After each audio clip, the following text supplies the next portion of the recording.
Novel کو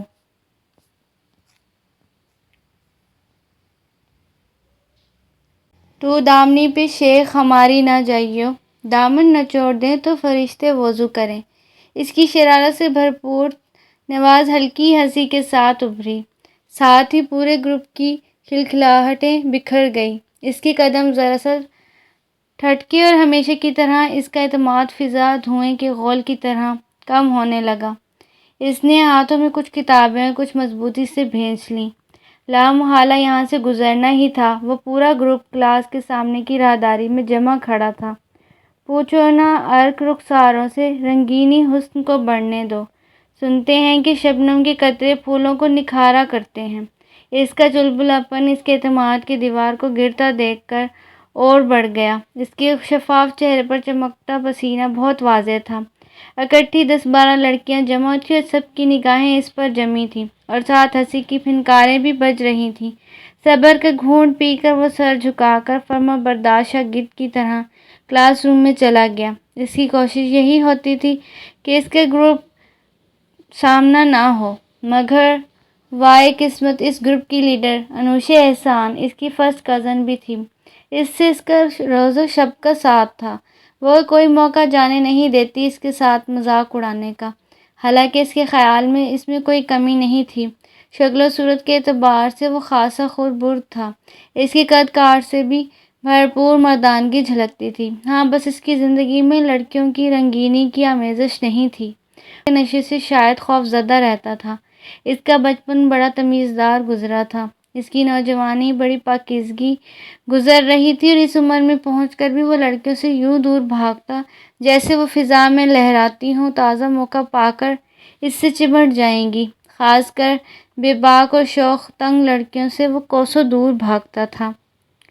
وہ بڑا مست ملنگ، اپنی ذات اپنی کتابوں میں بے گم رہنے والا لڑکا تھا، مگر نہ جانے کیوں اس کی یہ عادتیں اس کی کزن انوشا کے لیے کھٹی میٹھی لباس بن کر رہ گئی تھیں، جسے وہ خوب مزے لے کر چومتی، اس پر تبصرے کرتی اور خوب مذاق اڑاتی۔ وہ فرسٹ ایئر کا طالب علم تھا۔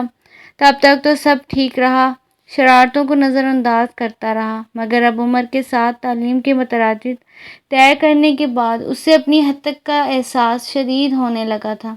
وہ کالج میں تو اسے خاصا بدنام کر چکی تھی۔ لڑکے بھی اس پر کبھی فکرے اچھال دیتے تو وہ اس کے دوست بھی چڑ کر کہتے، یار غزنی، تم سوچو، تم سید کے بچے ہو یا نہیں، تم مرد کے بچے ہو یا نہیں، یار اتنی اچھی شکل و صورت ہے اور تو ہے کہ کسی کو لفٹ ہی نہیں دیتا۔ شکر ہے میں مرد کا بچہ ہوں، شیطان کا نہیں۔ وہ عابد ہاشمی کو کبھی بھی چڑ کر جواب دے دیا کرتا اور وہ کہکا مار کر رہ جاتا، کوئی آسیب ہے اس حسین شہر پر، شام روشن ہے لیکن سہانی نہیں۔ یہ انوشا احسان ہی تھی جس نے اسے اچھا خاصا موضوع بنا کر رکھ چھوڑا تھا۔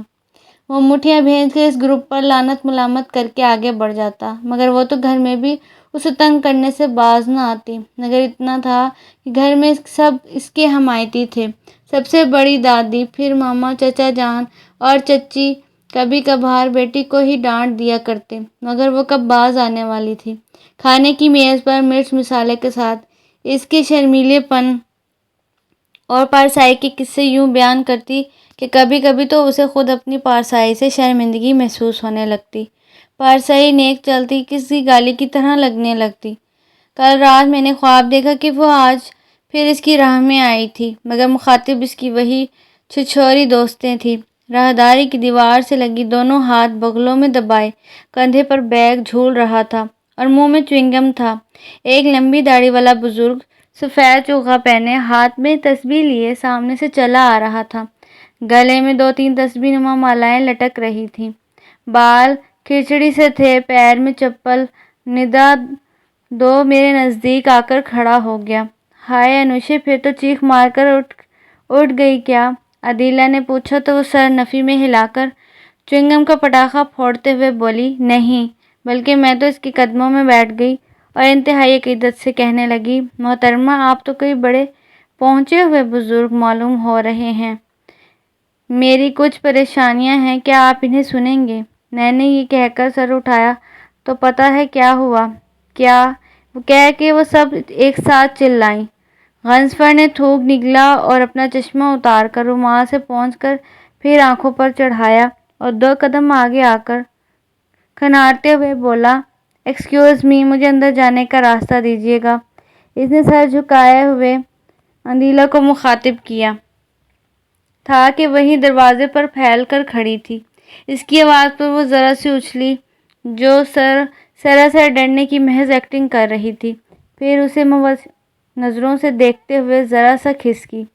اس مختصر جگہ سے گزرنا غنصفر کے لیے امتحان ہی تھا، مگر وہ مزید ٹھہرنا بھی ضبط و صبر کے گرم گرم گھونٹ پیتے ہی بیٹھا تھا۔ وہ اپنی فضول گوئی کا شوق خواب کے نام پر پورا کر رہی تھی۔ ہاں بتاؤ نا، کیا ہوا؟ کوئی بم بلاسٹ ہو گیا کیا؟ لڑکیاں دیکھ اسے رہی تھیں اور اصرار انوشا سے کر رہی تھیں۔ تجسس سے زیادہ ہنسنے کا دل چاہ رہا تھا۔ جانتی تو تھی انوشا کب ہانک رہی تھی۔ سب اس کی عادت سے نہ صرف واقف تھی بلکہ خود بھی ایسی ہی بد عادتوں میں مبتلا تھیں۔ کہیں یہ بزرگ وہ والے تو نہیں تھے؟ عارفانہ چمک کر پر خیال انداز میں بولی، کمر تسبیح پڑھتے جا رہے ہو سوئے میں خانہ، کوئی دیکھو تو یہ سمجھے بڑے اللہ والے ہیں۔ نور جیسے ہر طرف ان سب کی کل بکھر گئی۔ وہ کلاس روم میں جا کر آخری رو میں بیٹھ گیا اور فائل کھول کر اپنی اسائنمنٹ مکمل کرنے لگا۔ شکر ہوا کہ پروفیسر زبیر جلد ہی کلاس میں آ گئے اور وہ پورا ٹولہ شرافت کا چولا پہن کر اپنی اپنی سیٹوں پر برجمان ہو گیا۔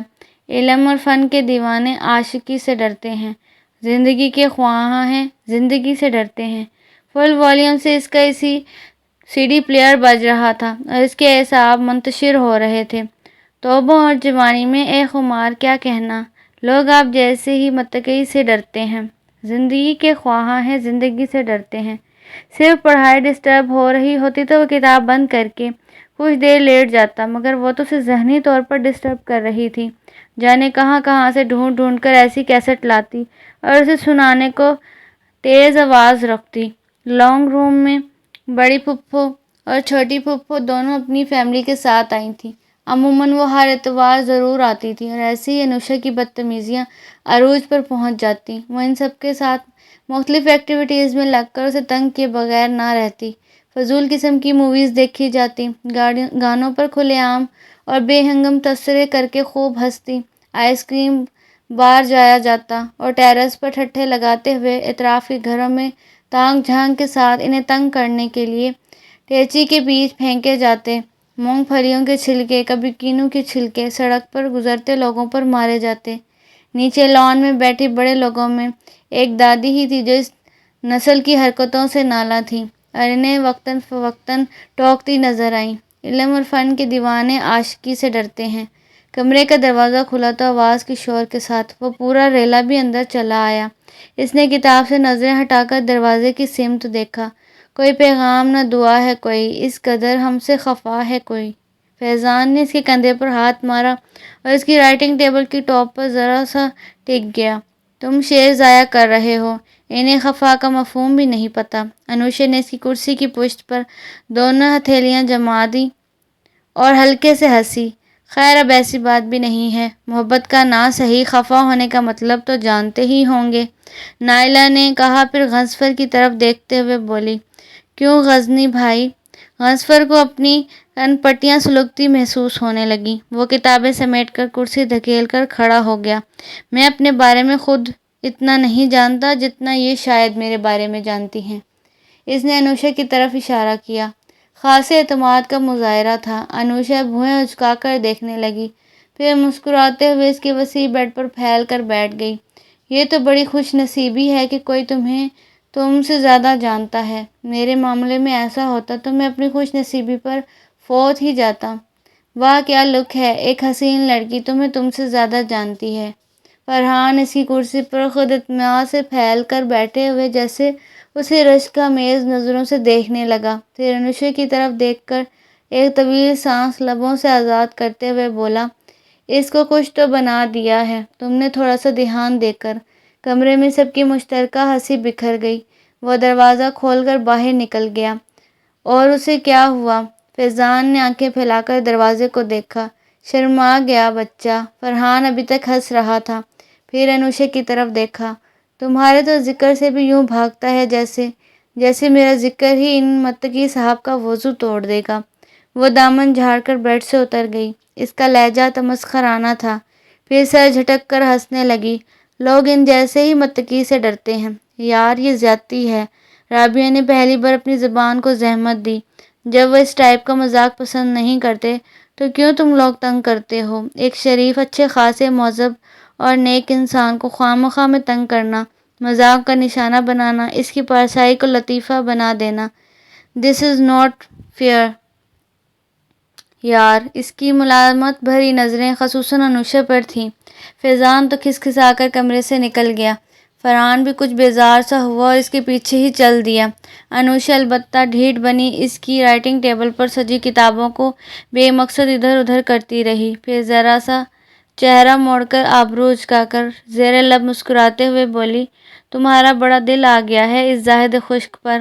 وہ میرا کزن ہے، فیور کرنا کوئی بات نہیں ہے۔ رابعہ نے اسے گھور کر دیکھا۔ ہاں، کزن ویسے سجن بھی بنا سکتی ہو، یہ بھی معیوب بات نہیں ہوگی۔ انوشا بےہودگی کی بھی حد ہوتی ہے۔ وہ تپ کر کھڑی ہو گئی اور جھٹکے سے کمرے کا دروازہ کھول کر باہر نکل گئی۔ گھر میں سدرا آپی کی شادی کا ہنگامہ جاگ اٹھا تھا۔ کئی سال بعد پہلی خوشی تھی۔ بڑے چچا یعنی غنصفر کے باپ کے انتقال کے بعد کئی سو سال گوار گزرے تھے۔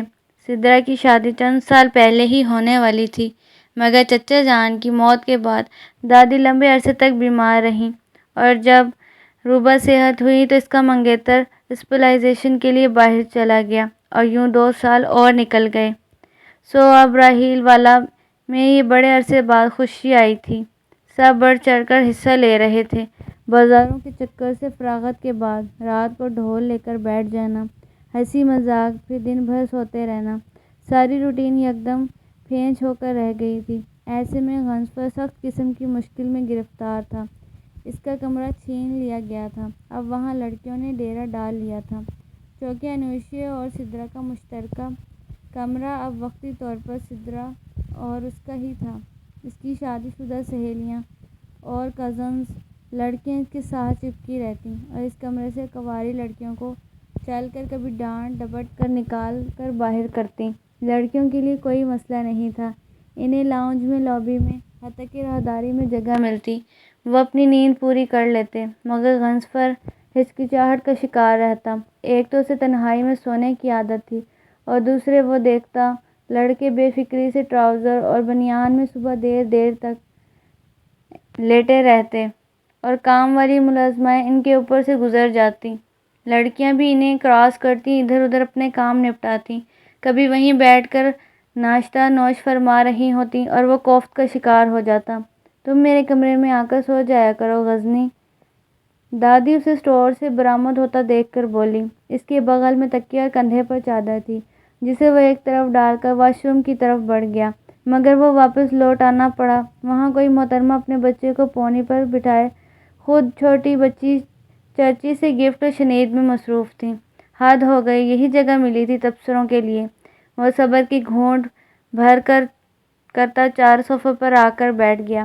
میرے کمرے میں تو تمہاری دونوں پھوپھیاں ہی سوتی ہیں، ان سے کیا پردہ تمہارا؟ اچھا اب سو جاؤں گا۔ اس نے دادی سے بحث مناسب نہ سمجھی اور سر ہلا دیا۔ ناشتہ کیا تم نے؟ بڑی چچی اس کی فکر میں چلی آئیں۔ یہ ناشتہ بھی چھپ چھپا کر کرتے ہیں چچی، کیسی کہیں ہم لڑکیاں ان کا کھانا بھی حرام نہ کر دیں۔ وہ کسی قریبی صوفے سے انگڑائی لے کر اٹھی۔ کبھی نیند کے خمار میں ہونے کے باوجود زبان چلائے بغیر نہ رہی تھی۔ وہ سٹپٹا کر صوفے سے کھڑا ہو گیا۔ وہ دوپٹے سے بے نیاز فٹنگ والی قمیض میں بکھرے بالوں کو دونوں ہاتھوں سے سنوارتی اٹھ کر بیٹھی تھی۔ شلوار کے پانچے اوپر تک اٹھ رہے تھے، اس سے گوری گوری نرم و نازک پنڈلیاں جھلک رہی تھیں۔ وہ لڑکیاں اس طرح کی لاپرواہ تربیت سے سخت بیزار تھا۔ اسے رتی بھر پرواہ نہیں تھی۔ خاندان کے لڑکے ابھی تک لاؤنج کے قالین پر لیٹے تھے، کچھ جاگ رہے تھے، وہ بھی کسل مندی سے پڑے تھے۔ تم چپکی بیٹھی رہو، میرے بچے کے پیچھے ہی پڑی رہتی ہو۔ دادی نے وہیں سے اپنی چپل اچھالی تھی، پھر آنگی سے نظر بچا کر اپنی سخت پر رکھی چادر بھی اس کی طرف پھینکی تھی۔ میری عمر اب بچوں کے پیچھے پڑنے کی تو نہیں ہے دادو، اس نے دادی پر گویا احسان کرتے ہوئے چادر کندھے پر ڈالی اور صوفے سے کھڑی ہو گئی۔ لپٹن کی سیاہ شلوار پھسل کر نیچے آئی، یوں چاند جیسے پنڈلیاں سیاہی کے اندر گم ہو گئی ہوں۔ اس نے بھی سکون کا سانس لیا۔ وہ دادی کا ہاتھ دوسری چپل کی طرف اٹھتے دیکھ کر وہاں سے بھاگ لی تھی۔ آہا، لحاظ نہ شرم ہے اس لڑکی میں تو۔ سدرا بھی اس کی بہن ہے، مجال ہے جو بے ضرورت کوئی لفظ بھی منہ سے نکالتی ہے۔ دل اس کا تو دماغ ہی گرم نرالا ہے۔ دادی کتنی دیر بڑبڑاتی رہیں اور دل ہی دل میں خوش ہوتا رہا۔ کوئی تو اسے کھلے عام بد لحاظ اور بے شرم کہہ سکتا تھا۔ شادی والے روز باہر شامیانے میں جانے کی بجائے اندر ہی رہا۔ اسے ایسے زنانہ فنکشن سے سخت چڑ تھی، نہ اسے بے مقصد ہلڑ بازی سے دلچسپی تھی۔ وہ دن بعد اپنا کمرہ نصیب ہوا تھا۔ وہ کمرے میں آیا اور اطمینان سے بیٹھا باہر نکلا۔ ڈریسنگ کے سامنے کیفے بال رگڑ رہا تھا۔ اس دم دروازہ کھول کر اندر داخل ہوئی اور اس کے نتنوں سے ٹکرایا۔ اس نے گھوم کر دیکھا، لختہ بر خیرہ کرنے والی چمک سے آنکھیں ٹکرائی، گویا بجلی کا کوندا سا لپکا تھا، آنکھوں پر بھی اور دل پر بھی۔ اس نے گھبرا کر جلدی سے نگاہوں کا زاویہ بدل لیا۔ سبز رنگ کی ہاف سلیوز کی شرٹ بھی اس کا مناسب سراپا بے حد نمایاں اور ہوشربا لگ رہا تھا۔ گلے کی چوڑائی اور گہرائی خاصی تھی۔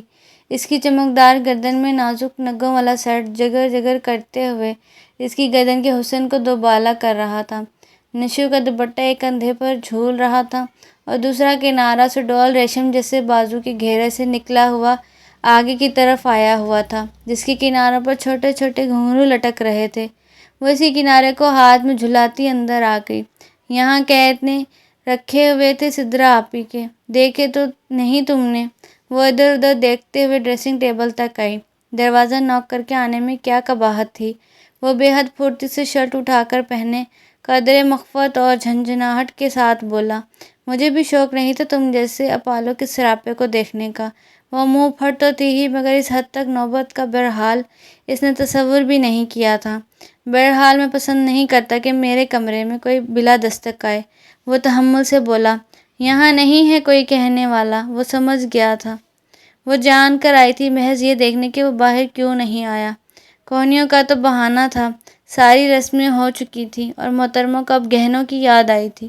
تمہیں کیا پسند ہے ذرا یہ بتاؤ آج، تاکہ میں تمہاری پسند میں ڈھل سکوں۔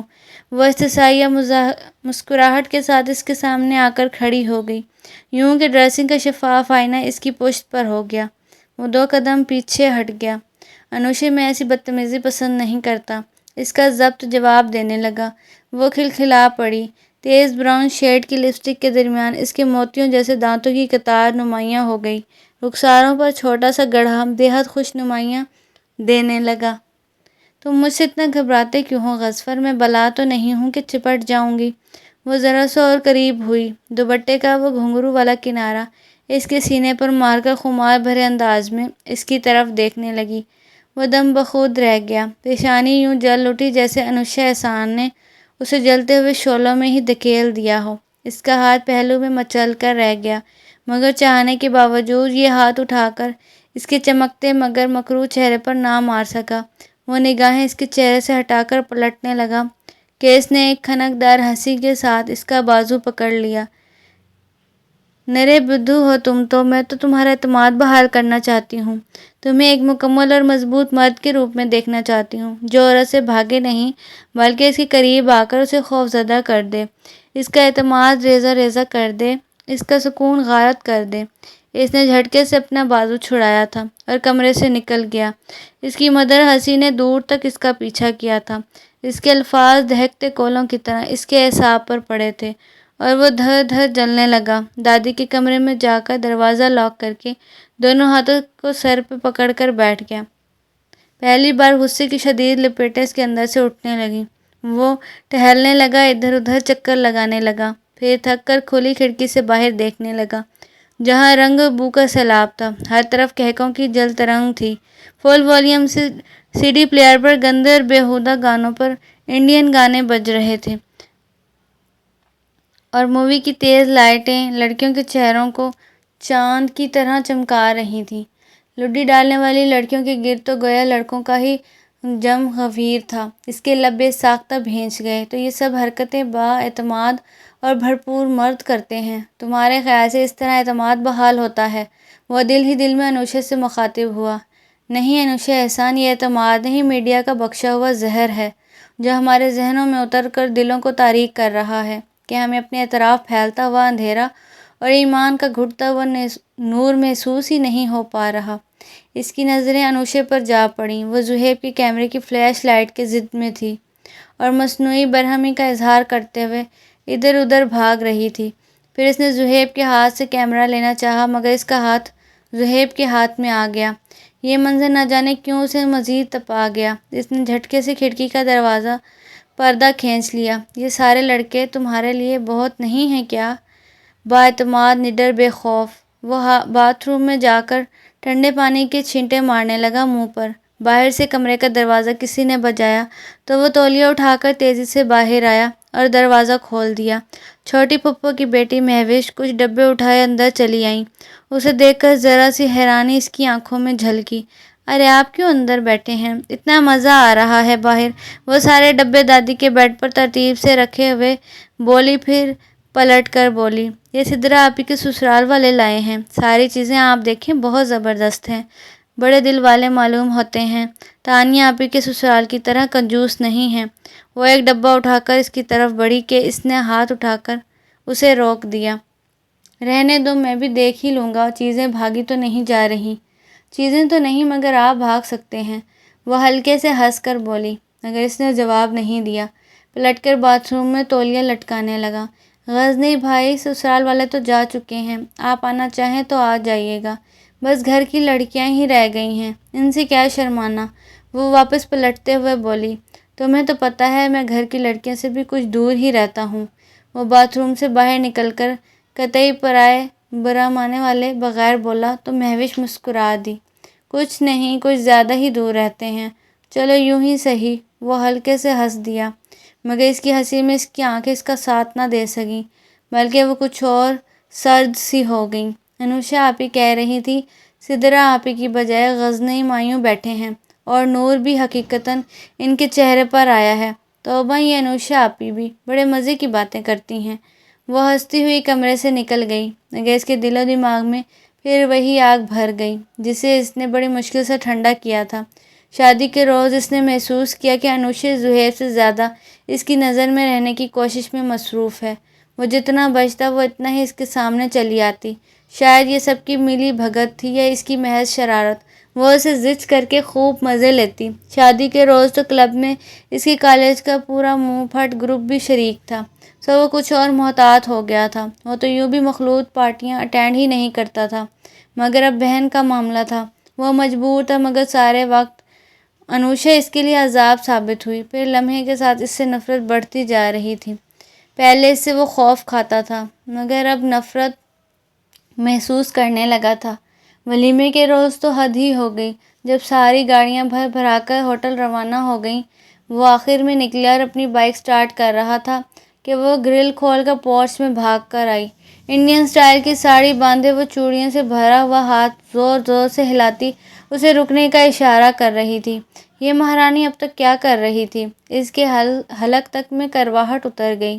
اس نے فٹ اسٹینڈ سے پیر فرش پر رکھ کر اس کو دیکھا مگر وہ تو نہایت عجلت کے عالم میں بائک کی پچھلی سیٹ پر دھپ سے بیٹھ گئی۔ وہ دم بخود سا رہ گیا، دماغ جھنجھنا اٹھا۔ دوسرے پل اس کے وجود کے اندر گویا طوفان امنڈ آیا جب اس کی چوڑیوں سے سجے سبک اور نرم مکھن جیسے ہاتھوں کا گہرا اپنے کمر کے گرد محسوس ہوا۔ اسے لگا جیسے سرسراتے سانپ اس کے اطراف لپٹ گئے ہوں۔ وہ بل کھا کر پلٹا۔ ساری گاڑیاں چلی گئیں۔ اب تک کیا کر رہی تھی تم؟ آرام فرما رہی تھی۔ مجھے فکر جو نہیں تھی، پتہ تھا تم سب کے آخر میں جاؤ گے۔ اوہ اب سٹارٹ کرو، پتہ ہے ہم بہت لیٹ ہو گئے ہیں۔ اس نے ہلکے سے سانس لی، پھر پیشانی سے پسینہ پونچھا اور شیشے کا رخ موڑ کر دھیرے سے بولا، ذرا پیچھے ہٹ کر بیٹھو۔ کتنا پیچھے؟ اتنی سی تو بائک ہے، کون سی لینڈ کروزر ہے۔ وہ پیچھے ہٹنے کی بجائے اس کی بائک سٹارٹ کرنے پر مزید آگے کھسک آئی۔ غنصفر کے اعصاب جھلس کر رہ گئے۔ اس کے بال اڑا اڑا کر اس کے چہرے اور گردن پر سراسر سرا رہے تھے، جو اسے بچھو کے ڈنگ کی طرح محسوس ہو رہے تھے۔ انوشے پلیز پیچھے ہٹ کر بیٹھو، میں آہستہ چلاؤں گا۔ اس نے جیسے منت کی۔ وہ ہنس پڑی۔ نہ بابا، تمہارا کیا بھروسہ، تم تو سارے اگلے پچھلے بدلے چکا نہ دو آج۔ وہ بے بسی اور جھنجھلاہٹ کے مشترکہ احساس سے دوچار تھا۔ بائک فراٹے سے بھگانے لگا۔ پتہ ہے میرا کیا دل کر رہا ہے غزنی؟ وہ اچانک اس کے کان کے قریب منہ کر کے ایک ٹھنڈی سانس بھر کر بولی۔ ہم دونوں ہوٹل ولیمہ اٹینڈ کرنے کی بجائے یوں ہی ہوا کے دوش پر سفر کرتے رہیں، یا پھر کلفٹن جائیں اور ٹھنڈی ریت پر ہاتھ میں ہاتھ دیے چلتے رہیں۔ آہ مگر وہ ایک طویل ٹھنڈی سانس بھر کر جیسے ترخم آمیز انداز میں اس کی پشت دیکھنے لگی۔ اس نے بائک ہوٹل کے پارکنگ لاٹ میں ایک جھٹکے سے روکی تھی۔ ہاں مگر تم کیا جانو؟ وہ نیچے اتر کر اس کے عرق آلود چہرے کی طرف دیکھنے لگی، پھر زور سے ہنسی۔ تم تو بڑے بدھو ہو غنصفر، تم کیا جانو یہ سب باتیں کیا ہوتی ہیں؟ وہ تو کئی گز دل والا ہی جانے، تم تو پتھر ہو۔ ایک کھنکدار ہنسی کے ساتھ اس نے ٹیشو اس کی گود میں پھینک دیا۔ وہ ایک ادا سے چلتی لہراتی پارکنگ لاٹ سے گزر کر اندر چلی گئی تھی۔ وہ اپنی غم ذات کی اس حد تک اخلاقی پستی کا تصور بھی نہیں کر سکتا تھا۔ کتنی دیر ڈھیلے بدن کے ساتھ دل رفتگی اور رنج سے اس بات کا یقین کرتا رہا کہ وہ یہ ساری بکواس اسی سے کر کے گئی ہے۔ یکدم اسے اپنی کن پٹیوں کی رگیں کھینچتی محسوس ہونے لگیں۔ بائک کے پر لات ماری اور سٹارٹ کر کے تیزی سے پارکنگ لاٹ سے باہر نکال کر لے گیا۔ صبح ناشتے کی میز پر انوشے نے شوشہ چھوڑ رکھا تھا کہ ہائے وائے کر رہی تھی۔ رات امی اور دادی نے غنصفر کو خوب کھری کھری سنائی تھی کہ ولیمے میں شرکت کیوں نہ کی۔ اس حد تک تو وہ برداشت کر گیا، مگر اب ناشتے پر اسی کو موضوع بنایا گیا تھا۔ وہ کوفت میں مبتلا ہو کر بنا ناشتہ کیے صرف چائے کا مگ اٹھا کر لاؤنج میں جا کر بیٹھ گیا۔ حیرت ہے اس نے تمہیں بائک پر بٹھا کیسے لیا؟ نائلہ آنکھیں سیڑھی کر کے پہلے غنصفر کو پھر اسے دیکھنے لگی۔ ہونٹوں کے گوشوں میں دبی دبی مسکان تھی۔ بٹھا تو لیا مگر بیچارہ پگھل پگھل کر پانی ہو گیا۔ اس کی آواز میں تمسخرانہ ہنسی بھی شامل تھی۔ تم بھی انوشے پورے شیطان ہو۔ رابعہ جیم لگاتے لگاتے چھری اس کے ہاتھ پر مار کر ہنس پڑی۔ لگتا ہے غزنی کو اس گھر سے بھاگنا ہی پڑے گا، کہیں اور امان لینی پڑے گی۔ ہاں مسجد میں، کسی نے ہلکے سے کہا اور گویا ہنسی کا طوفان امنڈ آیا۔ کبھی کبھی میں سوچتی ہوں اگر چچی نے غنصفر بھائی کی شادی کی تو ان کی بیوی کا کیا حشر ہوگا۔ واہ مہوش، کیا بات کہی تم نے، بڑی دور کی سوچی تم نے۔ انوشے کا چہرہ دیکھنے لگا، چائے کا مگ اٹھاتے ہوئے بولی۔ کیا ہوگا پتہ ہے شادی کے روز؟ غزنی گھونگھٹ نکال کر بیٹھ جائے گا اور جو دلہن بیچاری آج خود قریب آئے تو شرم سے کرنٹ کھا کر کہے گا پلیز مجھ سے دور رہیے، مارے لاز کے کٹ رہا ہوں۔ او انوشی، کس قدر بدتمیز ہے تو۔ نائلہ کا منہ مارے ہنسی کے بند نہیں ہو رہا تھا۔ ان سب کی زبانیں اتنی ہی بے باک تھیں۔ یہ سب انڈین موویز دیکھتے رہنے کا نتیجہ تھا کہ فضول اور لچڑ گفتگو ان کی زندگیوں میں اس طرح در آئی تھی کہ انہیں احساس ہی نہیں تھا کہ گناہ کی مرتکب ہو رہی ہیں۔ سنو پھر تو بڑا ہوگا زنیرہ کے ساتھ۔ مومانی جان تو تانیہ آپی کی ننند زنیرہ پر نظریں لگائی بیٹھی ہیں، ممکنہ بہو کے روپ میں دیکھتی اور تولتی رہتی ہیں۔ مہوش نے گویا انکشاف کیا تھا۔ ہائے بیچاری زنیرہ، عمر بھر میاں کی پیشانی سے پسینہ ہی پوچھتے رہے گی۔ انوشے کی بات پر زبردست کہکا پڑا۔ وہ مزید گل افشانی کرتی۔ دادی اور بڑی چچی کے آ جانے پر وہ سب کسی حد تک آپے میں آ گئیں، البتہ دبی دبی ہنسی سب کے لبوں پر کھیلتی رہی، گویا سب ان جملوں کی لذت اب تک محسوس کر کے محظوظ ہو رہی تھیں۔ اس کے اعصاب بری طرح چٹکتے تھے۔ چائے کی ساری بھاپ اسے اپنی آنکھوں سے اتری محسوس ہو رہی تھی۔ وہ نہایت خاموشی سے اپنے کمرے میں آ گیا تھا اور شرٹ اتار کر ایک طرف پھینکی اور باتھ روم میں جا کر کتنی دیر شاور لیتا رہا، مگر جن شعلوں میں انوشا احسان اسے دھکیل گئی تھی اس سے وہ نکل ہی نہ پا رہا تھا۔ یہ ٹھنڈے چھینٹے اس دہکتی آگ پر کوئی معنی نہیں رکھتے تھے۔ یہ پانی سے بجھ جانے والی آگ نہیں تھی۔ ساری رات اس نے اسی آگ کو ٹھنڈا کرنے میں گزاری تھی۔ صبح پھر سے ان شعلہ میں وہ تیل چھڑک گئی تھی۔ وہ باتھ روم سے باہر آیا تو اسے اپنے تپتے ہوئے رخساروں پر خنقی کا احساس ہوا۔ اس نے اے سی فل کر دیا اور کرسی پر گر گیا۔ اپنے اندر کے طوفان کو بڑی مشکل سے دبایا تھا۔ اب وہ دکھ اور رنج کے احساس سے نکل کر کچھ اور سوچ رہا تھا۔ اس وقت اس کی خوشنما آنکھیں سلگتی سی دکھائی دے رہی تھیں۔ پرسکون ہونے کے لیے اس نے آنکھیں موند لیں۔ رات کے کھانے پر وہ ٹیبل پر انوشے کے سامنے والی کرسی پر بیٹھا تو دل کی گہرائیوں میں ایک ہیجان برپا تھا، مگر چہرے پر برہمی کشیدگی پا کر ناگواری کی ہلکی سی لکیر بھی نظر نہ آ رہی تھی۔ وہ کسی سمندر کی مانند دکھائی دے رہا تھا، پرسکون سطح مگر اندر تہہ میں طوفان۔ کھانے کے بعد وہ لاؤنج میں آ کر سب کے درمیان بیٹھنے کی بجائے باہر نکل گیا۔ خاصی رات گئے وہ لوٹا تھا۔ بڑا سا بنگلہ تاریکی میں ڈوبا ہوا تھا۔ لان کے ہلکے بلب روشن تھے۔ وہ گرل کھول کر اندر آیا اور لابی میں رکھے فریج سے ٹھنڈے پانی کی بوتل نکال کر اسے ایک سانس میں چڑھا گیا۔ خالی بوتل ڈائننگ ٹیبل پر ہی پٹک دی اور چلتا ہوا کنارے والے دروازے کے پاس رک گیا۔ وقتاً اسے اپنے اعصاب کھینچتے ہوئے محسوس ہونے لگے۔ تلخی، نفرت، غصے نے اس پر غلبہ کر لیا۔ اس کی رگوں میں دوڑتا ہوا لہو بھی جیسے کڑوا ہو گیا۔ اس نے لاک ہلکے سے گھمایا اور کمرے میں داخل ہو گیا۔ مدھم سی روشنی کمرے میں پھیلی ہوئی تھی جو لیمپ کی تھی۔ وہ بیڈ پر چت لیٹی ہلکی آواز میں میوزک سن رہی تھی۔ آہٹ پر اس نے چونک کر دیکھا۔ غضنفر کو دیکھ کر اسے شدید قسم کی حیرت کا جھٹکا لگا۔ ڈھیلے سے عبایا نما لباس میں کھلے بالوں کے ساتھ نیند بھری آنکھوں سے اس نے غضنفر کو بے یقینی کے عالم میں دیکھا، جس نے جواباً ہلکی مسکراہٹ اچھالی تھی، لیکن اس کی آنکھوں میں عجیب کیفیت تھی۔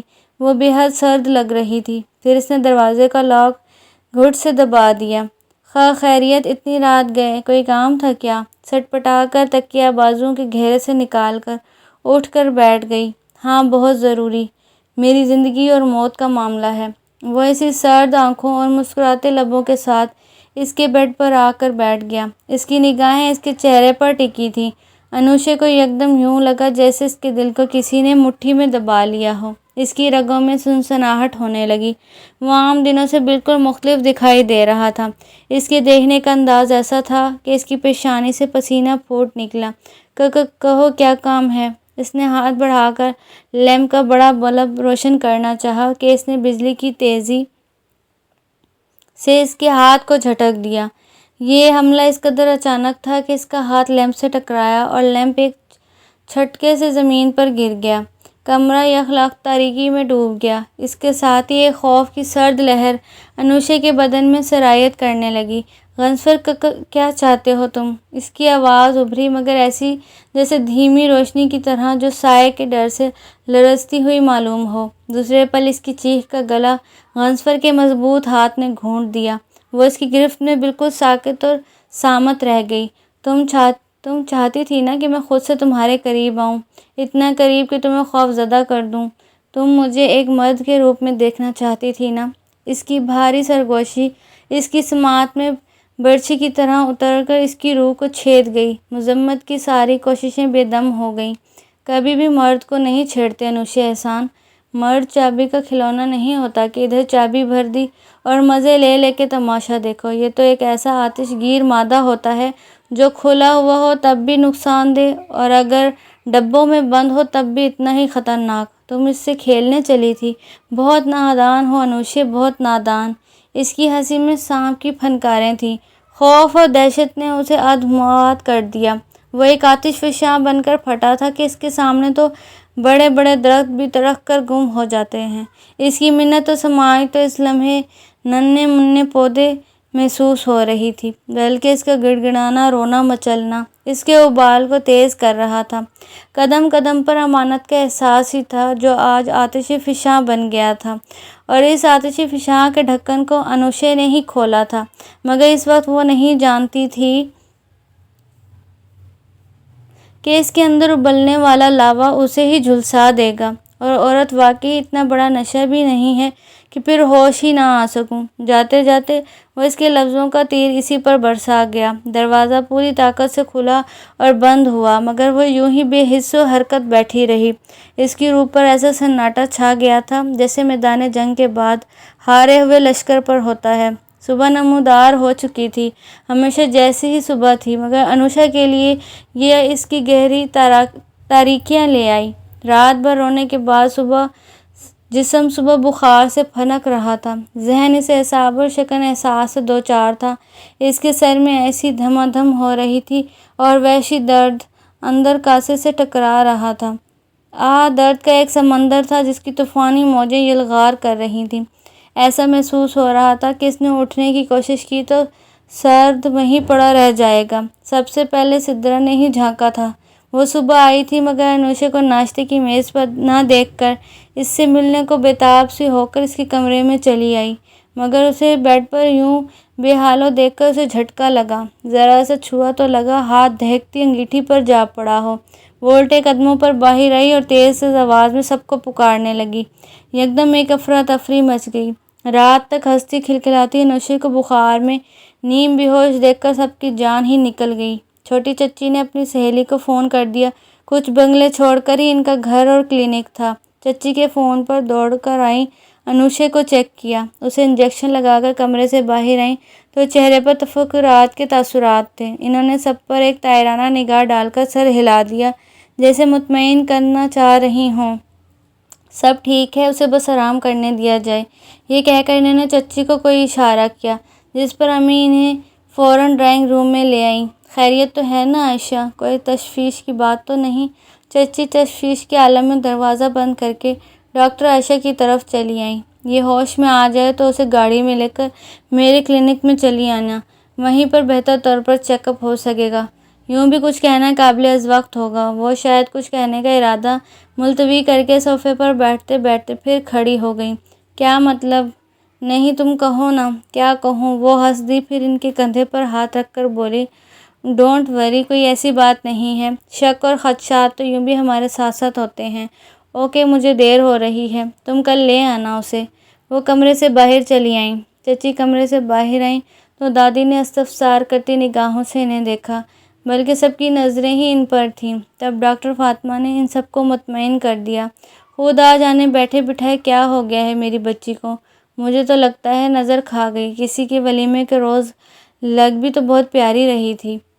دادی اس کے بیڈ پر بیٹھ کر اس کا سر سہلانے لگیں۔ ہاں، مجھے تو کچھ یہی لگتا ہے۔ صدا کی وہمی سدرا نے بھی تائید میں سر ہلا دیا۔ سدرا، ذرا غزنی سے کہو یہ دوائیاں لے آئے۔ چچی نے نائمہ کا دیا ہوا پرچہ سدرا کو دیا، جسے لے کر وہ کمرے سے باہر چلی آئی۔ وہ فریج کے پاس کھڑا تھا، 7 اپ کارٹن کھولتے ہوئے سدرا کو دیکھا۔ کیا بات ہے؟ یہ کچھ میڈیسن ہے، تم لے آؤ پلیز۔ وہ ہچکچاہٹ میں گئی، مگر اس وقت غنصفر کے علاوہ اور کوئی مرد موجود نہیں تھا۔ اس نے خاموشی سے ٹن منہ سے لگا کر ایک بڑا سا گھونٹ بھرتے ہوئے پرچہ اس کے ہاتھ سے لے لیا اور اس پر سرسری نظریں ڈالتا ہوا باہر کی طرف نکل گیا۔ 2-4 بڑے بڑے گھونٹ بھر کر خالی ٹن اس نے وہیں کیاری میں پھینکا اور جیب سے بائک کی چابی نکال کر ایک نظر دوبارہ پرچے پر ڈالی اور تمسخرانہ انداز میں ہنس پڑا۔ اب کسی طرح کی میڈیسن اس کا علاج نہیں ہے، کوئی دوائی اسے ٹھیک نہیں کر سکتی۔ پرچے کے علاوہ کئی ٹکڑے کر کے اس نے ہوا میں اچھال دیے۔ آگ سے کھیل رہی تھی تم، جلنا تو تھا ہی۔ وہ بائک سڑکوں پر بھگانے لگا۔ 2 دن میں ہی وہ برسوں کی بیمار نظر آنے لگی تھی۔ خاندان بھر کے افراد فردن فردن اس کی مزاج پرسی کو آئے تھے اور خاصے شاکڈ ہو کر گئے تھے کہ صرف بخار نے اس کی یہ حالت کر دی ہے۔ چھوٹی چچی اس کی منتیں کر کر کے تھک گئیں کہ وہ نائمہ شکیل کے ہاسپٹل چلے، ان کے ساتھ وہ اس کا پراپر چیک اپ کریں، مگر وہ تو کمرے تک سے نکلنے کو تیار نہیں تھی، بلکہ چیخ و پکار مچا کر سب کو کمرے سے باہر نکال دیتی اور کمرہ بند کر کے بڑی چھت کو گھورتی رہتی۔ رو رو کر بھی تھک گئی تھی۔ اب تو وہ اپنی شکستگی اور اس کچوکے کے احساس سے نڈھال بس پڑی رہتی۔ اس کے اندر برف کی سی یک بستگی پھیل گئی تھی۔ سارے احساسات جیسے برف زار کا روپ دھار چکے تھے۔ وہ پورے 3 دن بعد اسے دیکھ رہا تھا، اس کے کمرے میں آیا تھا۔ وہ کھڑکی کے پاس کھڑی باہر دھوپ کی شدت کو محسوس کر رہی تھی۔ چہرے پر ایسی ویرانیاں تھیں کہ اسے ہڑپا موہنجو داڑو کی یاد آ گئی۔ شاید ایسا سناٹا اور ایسی ہیبت ناک ویرانی تو وہاں بھی نہیں ہوگی۔ بس ایک لمحے کو دل رکتا ہوا محسوس ہوا۔ کوئی چیز مسونے لگی، مگر وہ سرے پل نفرت آمیز احساس دل کے کسی گوشے سے ابھر کر اس کے چہرے کو مطمئن کر گیا۔ ایک طمانینت اس کی رگ رگ میں سرایت کرنے لگی۔ گھر کے فرد ہونے کے ناطے تو مجھے بھی عیادت کا فرض ادا کرنا چاہیے تھا نا۔ وہ اندر آ گیا۔ وہ اس کی آواز پر پلٹی اور کتنی دیر اس کی طرف دیکھتی رہی۔ پھر دھیرے دھیرے اس کی آنکھیں سلگنے لگیں اور جیسے ان میں خون اتر آیا۔ یو باسٹرڈ، تمہاری ہمت کیسے ہوئی میرے کمرے میں آنے کی، کمینے، ذلیل انسان۔ وہ نفرت کے احساس کے ساتھ اس کی طرف بڑھی اور بیڈ سے تکیہ اٹھا کر اس کی طرف پھینکا۔ گیٹ لاسٹ، میں تمہارا مکروہ چہرہ بھی دیکھنا نہیں چاہتی۔ وہ تکیے کا وار خالی دیکھ کر بپھر کر اس کی طرف جھپٹی۔ انوشے، یہ کیا بدتمیزی ہے؟ دادی درمیان میں آ گئیں۔ چچی بھی غصے سے بیٹی کو گھورنے لگیں۔ تمہاری بیماری میں اس کا کیا قصور؟ اسے کہیں چلا جائے میرے کمرے سے، دفع ہو جائے یہاں سے۔ بے بسی اور بے چارگی کے احساس نے اسے رلا دیا۔ میں تو تمہاری خیریت پوچھنے آیا تھا، جیسے تمہاری مرضی۔ پلیز پلیز انوشے، ٹینس مت ہو، میں چلا جاتا ہوں۔ وہ سعد اور تمندی سے سر جھکا کر باہر نکل گیا۔ چچی بیچاری شرمندگی محسوس کر کے رہ گئیں۔ بڑی چچی دروازے پر ہی کھڑی تھی۔ ان کے بیٹے کے ساتھ اس طرح کا رویہ ان کی برداشت کا امتحان ہی تھا، تاہم وہ صبر کا گھونٹ پی کر خاموشی سے الٹے پیروں لوٹ گئیں۔ ساری دنیا بیمار ہوتی ہے، کہیں کہیں بیماریاں جان کو لگتی ہیں، مگر کوئی یوں تمہاری طرح منہ لپیٹ کر نہیں بیٹھ جاتا۔ ساتوں آسمان دماغ رہتا ہے۔ چچی اس پر بگڑنے لگی۔ نائمہ 10 فون کر چکی ہیں کہ اسے میرے پاس لے آؤ۔ اب سب نوکر تو تمہیں نہیں لگے نا ہمارے کے گھر آئیں اس مہارانی کے لیے؟ وہ چپ چاپ ماں کی پھنکار سنتی رہی، بامشکل اپنے اندر کی آگ کو ٹھنڈا کیا اور دروازہ کھول کر باہر نکل گئی۔ مگر جس کے اندر ہی بہت حبس ہو، بہت حدت ہو، سخت دھوپ اتر آئی ہو، تو کوئی چھاؤں بھی کیسے چھاؤں بنے؟ وہ لان میں پاگلوں کی طرح گھومتی رہتی۔ اسے پتا تھا وہ بیٹھا اپنے کمرے میں فائنل کے ایگزامز کی تیاریاں بڑے زور و شور سے کر رہا ہوگا۔ وہ چلتے چلتے اس گوشے کی طرف آ گئی جہاں اس کے کمرے کی کھڑکی کھلتی تھی۔ اس نے کھڑکی سے اندر جھانک کر دیکھا۔ وہ جوتوں سمیت بیڈ پر دراز تھا اور آنکھوں پر بازو رکھے ہوئے تھے۔ نفرت کا ایک تیز ریلا اس کے اندر سے اٹھا، دھماکے سے کھڑکی کا پٹ بند کیا۔ نازک سا شیشہ اس حملے کی تاب نہ لا کر چھنک ہی سے فریم سے نکل کر کیاری میں گرا اور چھوٹے چھوٹے ٹکڑوں میں ادھر ادھر بکھر گیا۔ وہ بھاگتی ہوئی اس حصے سے چلی گئی۔ اس کی روز بروز گرتی حالت نے چچی کو تشویش میں مبتلا کر دیا۔ وہ ایک عورت تھی اور پھر ایک ماں۔ ان کی نگاہیں ہر آن ہر لمحہ اس پر رہنے لگی تھیں، اور ایک روز اسے بے تحاشا الٹیاں کرتے دیکھ کر وہ اس کے سر پر آن کھڑی ہوئیں۔ نوشی تولیے سے اسے انب منہ پوچھتا دیکھ کر انہوں نے اس کا رخ یکدم اپنی طرف کر دیا اور اسے کچھ ایسی مشکوک نظروں سے دیکھنے لگی کہ اس کی پلکیں لرز کر جھک گئیں، اور جھکنے والے ان پلکوں نے چچی کے وجود پر ایسا برسٹ مارا کہ وہ کتنی دیر تو کچھ بولنے کے قابل ہی نہ رہی۔ اس نے بزرمردگی کے ساتھ سر جھکا کر اپنا جرم مان لیا کہ اس کے سوا کوئی چارہ نہیں تھا۔ انوشے، تو اس حد تک پستی میں اتر جائے گی؟ تو ایک چیخ ان کے لبوں سے آزاد ہو گئی۔ ان کی ممتا ٹھنڈی پڑ گئی۔ گرم گرم شعلوں کی لپیٹ میں آ کر اسے پکڑ کر دیوار سے لگا دیا۔ کس خبیث کے ساتھ مکالہ کیا ہے تو نے؟ کون ہے وہ مرد؟ خون پی جاؤں گی میں اس کا بھی اور تیرا بھی۔ بتا مجھے، نام بتا اس کا۔ یکایک ان کا ہاتھ اٹھا اور اس کے چہرے اور جسم پر ہر جگہ تواتر سے پڑنے لگا۔ وہ یوں ہی دیوار سے لگی ان کی مار کھاتی رہی۔ آزادیاں دینے کا مطلب یہ تھا کہ تو نے ماں باپ کی عزت پیروں کی دھول بنا دی، کنکر مٹی کر دی تو نے۔ ذلیل لڑکی، تجھے میرے سفید بالوں کا خیال نہ آیا؟ بتا کون ہے وہ کمینہ جس کے ساتھ مل کر تو نے ہماری عزت کی دھجیاں اڑائی ہیں؟ یہ شور سن کر سب حواس باختہ بھاگے چلے آئے تھے۔ چچا جان نے آگے آ کر دیوانہ وار انوشا کو مارتی چچی کا ہاتھ پکڑ لیا۔ چھوڑ دے مجھے، آج میں اسے اپنے ہاتھوں سے قتل کر دوں گی۔ وہ شوہر کی مداخلت پر چلائیں۔ دادی، سدرا، بڑی چچی سب سنانے کا شکار تھے۔ سب کی نظریں انوشا پر جمی تھیں۔ تعصب اور دکھ کی المڑ نے دادی کو وہیں کھڑے کھڑے گویا کاٹ ڈالا۔